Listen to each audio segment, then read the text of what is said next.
Welcome back to MMA Al Dente. I am the guy who picked Johnny Knoxville to defeat Butterbean. And I'm here to talk about the UFC Fight Night Lemos versus Jandiroba pre. All right, first up we have Thomas Petersen versus Muhammad Usman. My pick for this fight is Muhammad Usman. I've got him winning by decision, and my confidence in this pick is non existent. There's just doubt going every which way in this matchup. But I do have a little more faith in Muhammad Usman. However, I'm aware that he's had more chances to earn my faith, and Thomas Petersen is really just getting going. The thing is, the basis for the pick is that Thomas Petersen, in every one of his victories, has been a bulldozer. And I think on the physical level alone, level one, Muhammad Usman takes away that option for him, unless he clips him with a big shot. In that case, anything's possible. But I also think Thomas Petersen has only been in two truly competitive fights in his pro MMA career, and he's lost both of them. And the first one was against Waldo Cortez Acosta, current UFC fighter. And that was a fight in which Thomas Petersen was doing really well early. He's a wrestler, and he was able to rip Waldo to the mat. And on the feet, he scored some points as well. He was definitely behind in that fight because Waldo's a boxer. I mean, behind on the feet in that fight. But he still made shit happen and roughed up Waldo in the clinch and was looking really good and aggressive, figuring him out. But then he slowed down, and his wrestling was a non-factor in round three, and he ended up getting pieced up and knocked out by Waldo. So it was a failure of his cardio and his striking. His other loss was in his last fight to Jamal Pogues, and that was a fight in which, you know what, I thought he had his best round in round three. But still, in general, his wrestling was not a big factor in that fight. I mean, he scored points throughout, but at the wrong moments. And I thought Jamal Pogues definitely won the fight.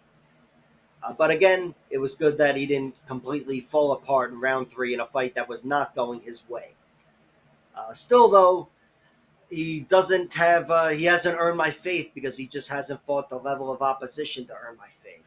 You know, a few good victories, the one in the Contender Series against Chandler Cole, that's his best work, and that's one of his round two finishes.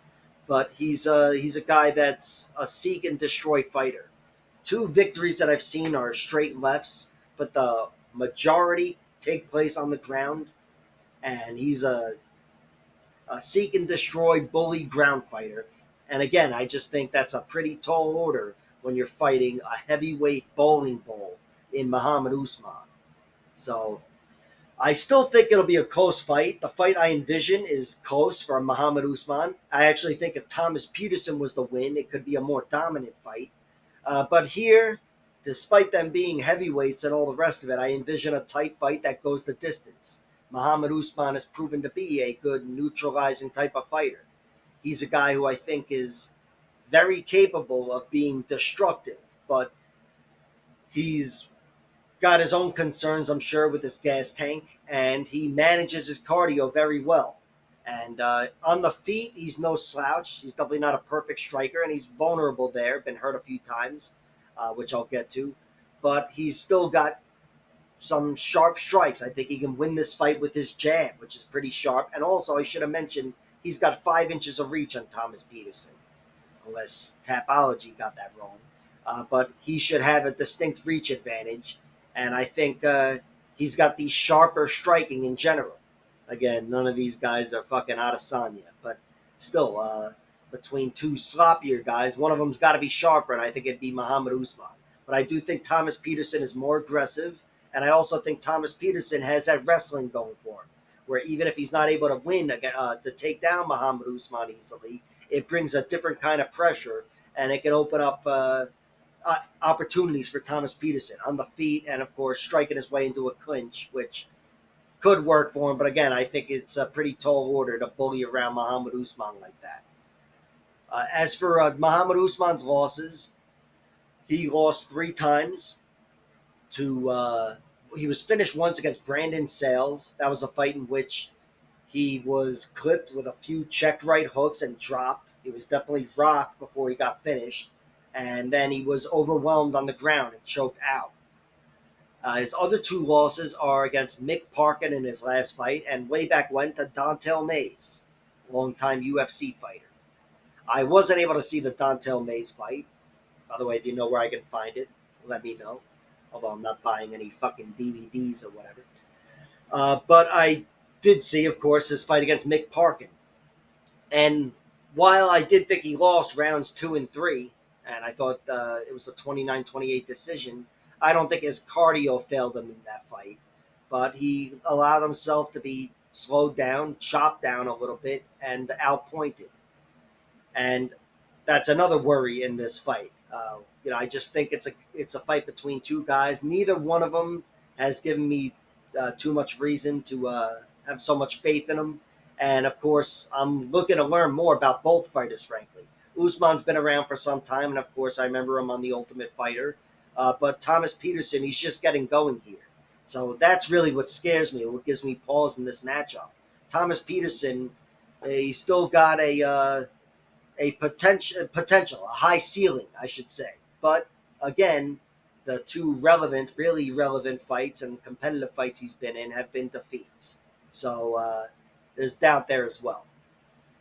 So I'm going with Muhammad Usman, and I'm envisioning him winning a decision, being a difficult guy to wrangle and to bully, and just a little sharper on the feet.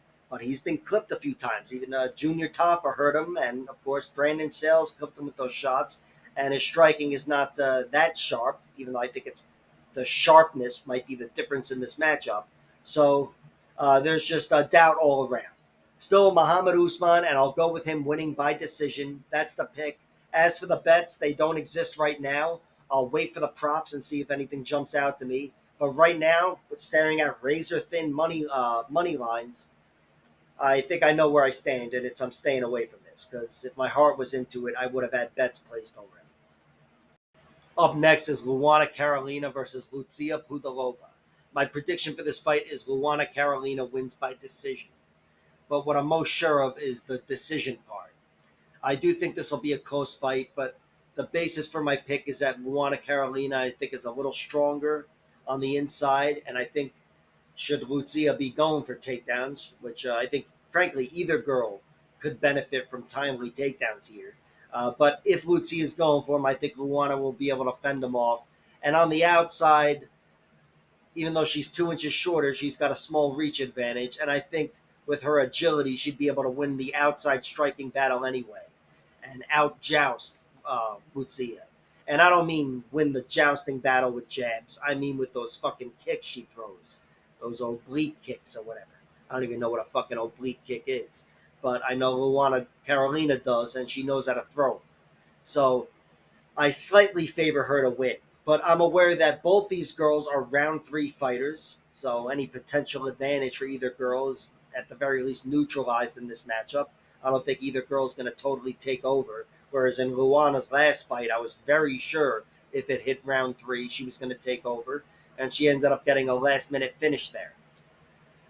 But here, there's no guarantees, and Lucia Pudilova is incredibly tough. She's only been finished once, and it was against Antonina Shevchenko, who may not have the best ground game, so I know you're going to say she tapped her.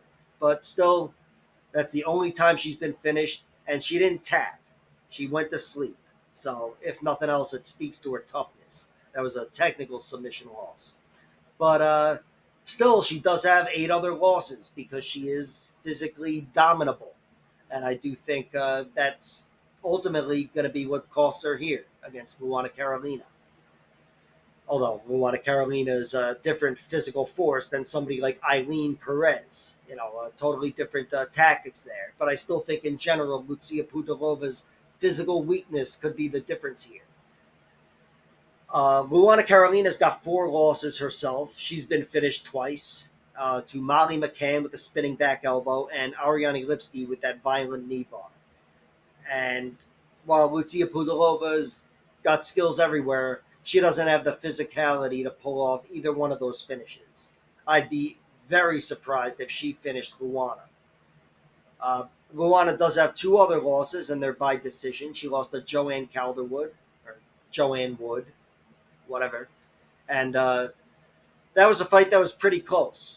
Even though I scored it 30-27 for JoJo, I still thought it was a pretty close fight. And her other fight was in her debut. You can pretty much dismiss it, but it was still to Diani Firmino, who's a good enough fighter for sure. So just know that.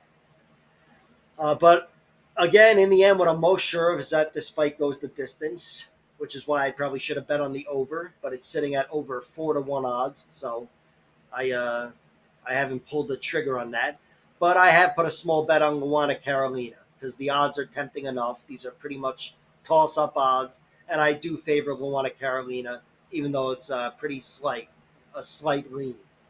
So Luana Carolina winning by decision is the pick, and the bet as of now is non-existent. Of course, I'll wait for the props here because again, I'm pretty sure if either girl wins, you can trust it's going the distance. So if you're gonna play your pick, in my opinion, you play it by decision. Uh, and that's that for that fight. Up next is Trey Ogden versus Loic Radzhabov. My prediction for the fight is Loic Radzhabov wins, and I've got him winning by decision, even though he's a pretty good finisher. But the basis for the pick is that I think Loic Radzhabov is a tank. That's his nickname, the Tajik Tank. And I think he's going to be tough to bulldoze for Trey Ogden, and he's going to take away plan A for Trey. And that doesn't mean Trey can't win with plan B. He's done so against Daniel Zellhuber. He looked really good, basic but really good, and he throws a good striker there. But I still think on the feet, if these two guys are thrown down, there's not going to be too many big moments for Trey Ogden. He's gotten a few knockdowns, but he has 0 knockouts in his 17 wins, which is an anomaly. After Renato Moicano got his first TKO victory a few months ago, now it's a race between Trey and Jimmy Flick to get the first TKO. But I still think on the feet, even though he's a good basic striker, Trey Ogden, and he keeps himself safe, Loic Radzhabov will be scoring the better points. He hits harder, he's more aggressive, and in general, he's just more dangerous. I think he's going to be a tough guy to bully around in there. Trey could take him down.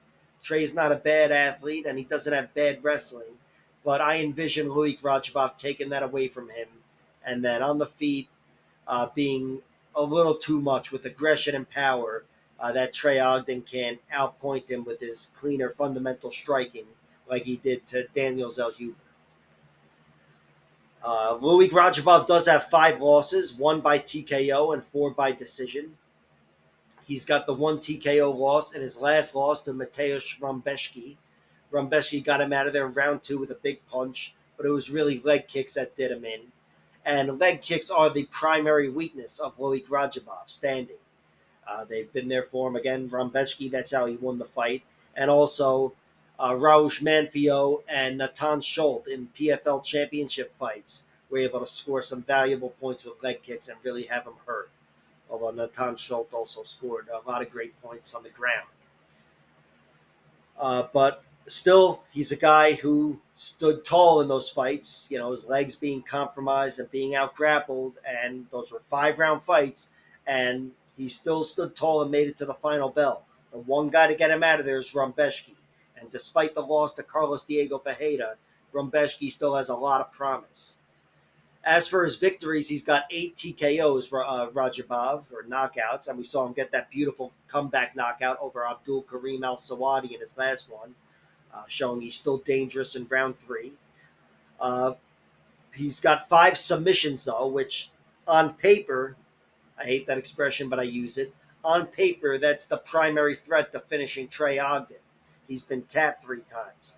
Once a little more methodically by Nick Brown, great grappler, got him out of there in the LFA, and then twice by Thomas Gifford, who is the Cody McKenzie of his generation, which just means he has long hair and a good guillotine. But he was able to get out Trey Ogden twice in the same fashion. So submission is something you could look for Radzhabov. Radzhabov, he's not Mr. Triangle Choke, as you might imagine, but he's got good chokes, north-south choke, anaconda, rear naked.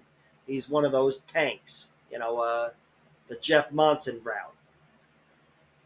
And, of course, he's got 5 wins by decision as well, Radzhabov, and he showed, especially in that Esteban Ribovic fight, that he can win a hard-fought decision after the tide turned against him pretty deep into the fight.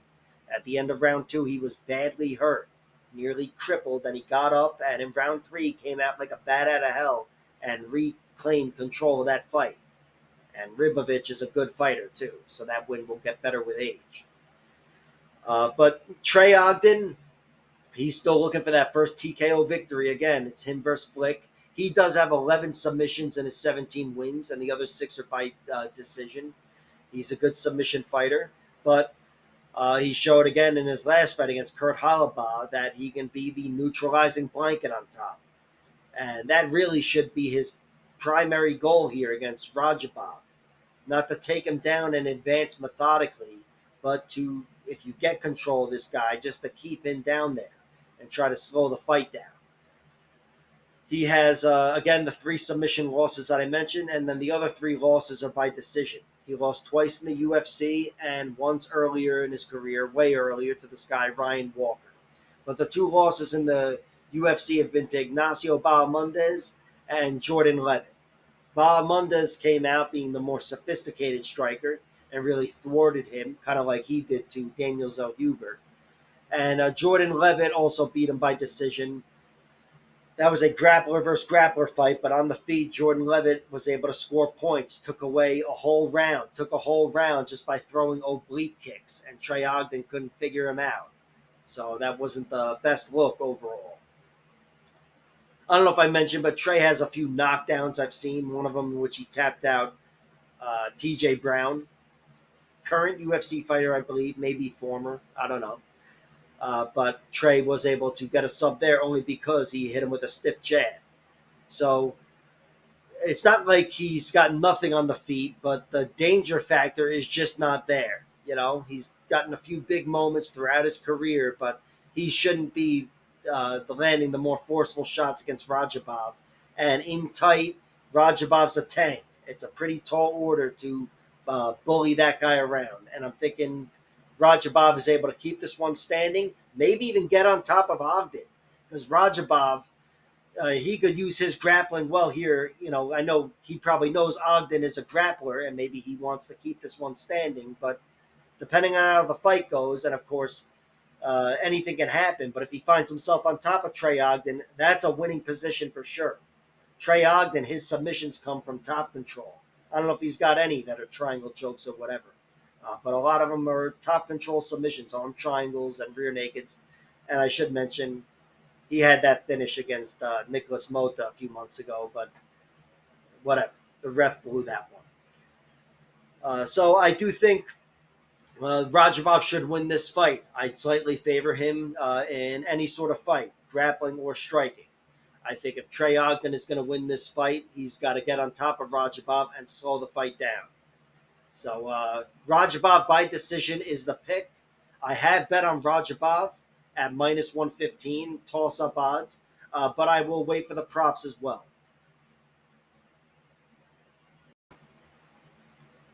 Up next, we have Diani Barbosa versus Miranda Maverick. My prediction for the fight is Miranda Maverick wins by decision. The basis for the pick is that Diani Barbosa is taking this fight on very short notice. Whenever Tracy Cortez stepped in to fight Rose, that's when Diani stepped in to fight Miranda. And on top of that, the biggest issue I would have had with Diani anyway is her cardio. It's not guaranteed to be a weakness of hers. In fact, the reason she caught my attention in the first place is because I watched Karine Silva's fight with her way back when, and Diani won that fight by outlasting her, turning it into a jiu-jitsu battle and winning rounds 2 and 3. But still, the cardio thing has hit the surface in a few fights. She's only had 9 fights, and it's hit the surface a few times. So as far as speculation goes, I'm worried most about her cardio. She does have 2 losses, and it was an issue, or half an issue in each of them. She lost to Josiane Nunez by round 2 TKO. That was just where, she was slowing down. Her grappling wasn't there for her, and that's not the end of the world against most fighters, but against Josiane Nunez, who's on that Amanda Nunes level of fucking killer, that spells trouble, and that's what it was for Diani. And she got TKO'd against the cage. And her other loss was to Jenna Bishop, who's a very good fighter, could be kicking ass in the UFC. But Jenna, who's a really good grappler, might have been a bad matchup for Diani, and she was able to largely out grapple her. But Diani still hung in there tough with a lot of shitty spots, especially down the stretch, had having her back taken, and she stood tall and lost the decision. And in that fight, she did well on the feet. She had some really good moments on the feet. Definitely was the better striker, even though she was dropped. She got caught with a straight left, but she was still the more formidable striker. And I think here, early on, I expect her to be the more formidable striker. I think early on, she's the more formidable fighter in round one.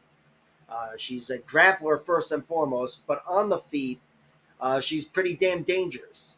And I'd say she's got more power and danger going for her than Miranda Maverick. But the thing is, the trait that I trust the most between either fighter is the durability of Miranda Maverick. So I think she takes away that danger, gets through round one, and outlasts Diani Barbosa.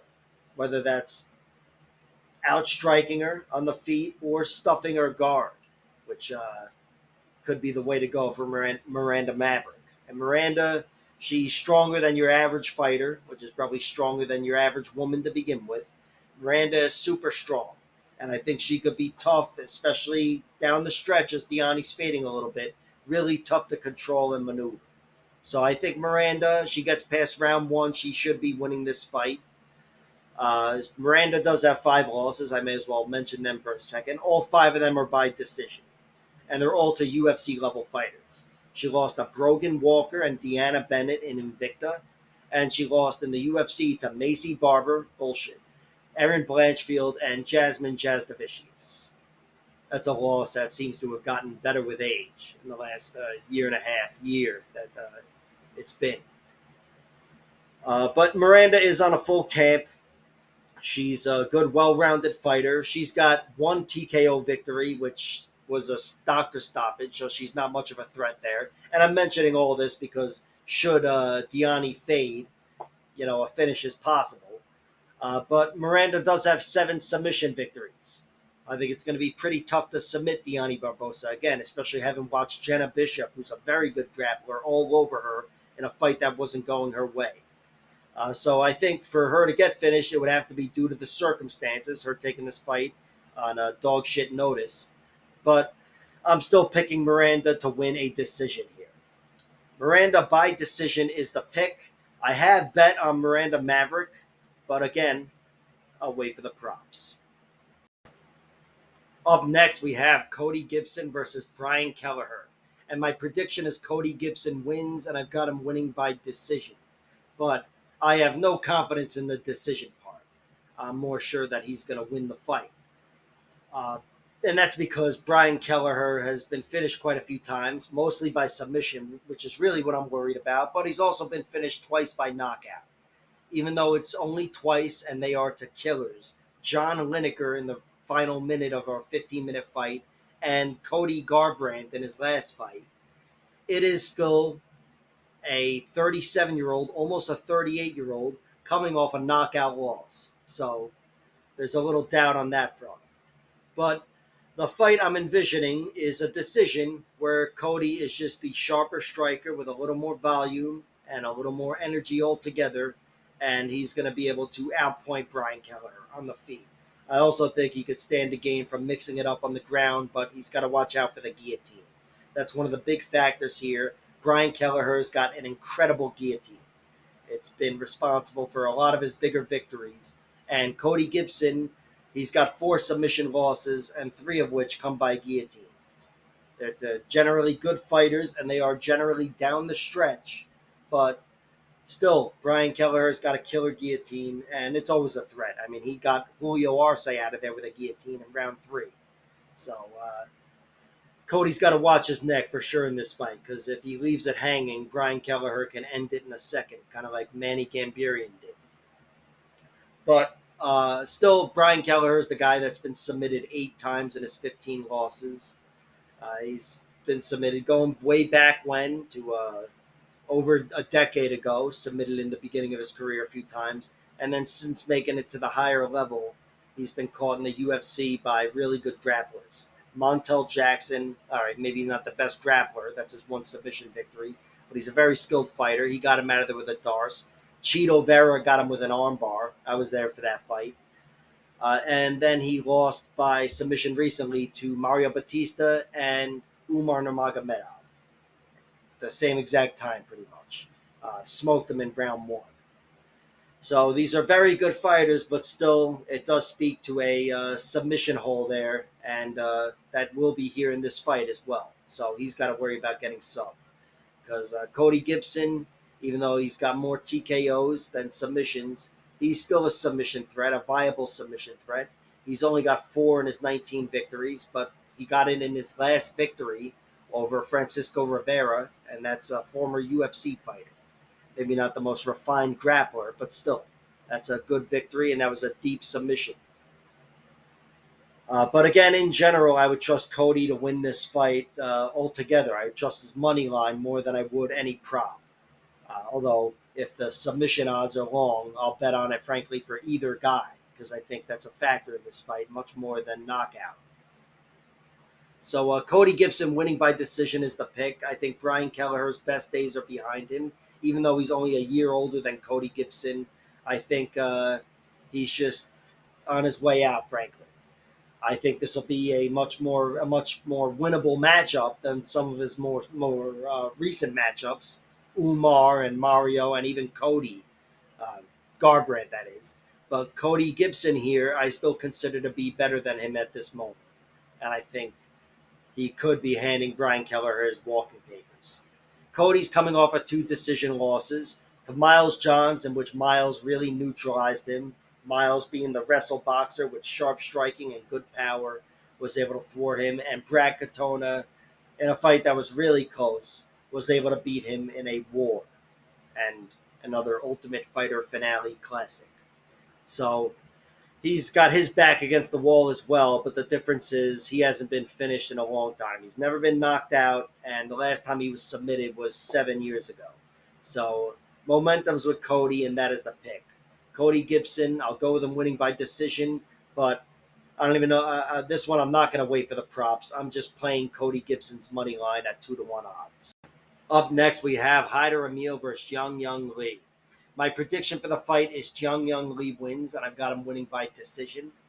But I can't be too confident in the method of victory because he's a versatile guy, and I've never seen Hyder Amil lose. So I don't know what that would look like. He's never lost, I should say. But I am picking Lee to win, and the basis for the pick is I expect him to have the sharper striking in addition to a 3-inch reach advantage. I do expect Hyder in general to be pressuring, trying to get in his face, but I think Lee on the back foot will still do well with the sharper striking in general. And maybe he's got enough pop in his punches to stop Hyder in his tracks. Because Hyder, he likes walking you down. Typically, he's not afraid of what's coming back at him, and he just wants to get his hands on you. And I think that's worked well against a lower level opposition, but in the UFC, I think that's going to stop working so well.